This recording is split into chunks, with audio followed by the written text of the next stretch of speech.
Anything that can be made from petroleum today can be made from a tree tomorrow, and my focus is on ensuring that tomorrow comes earlier. We are an impact-driven organization, so we want to turn science into something that is useful, usable, and used.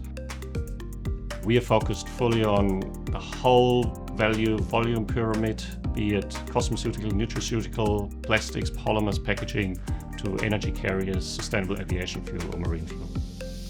It's not just about the science, it's about how it's used in the community, how it's used by people, how it's used by companies, how it's used by brands. So it's much more than turning it into scientific discovery. We want to see new products in the market that really makes a difference for people's life, for the planet.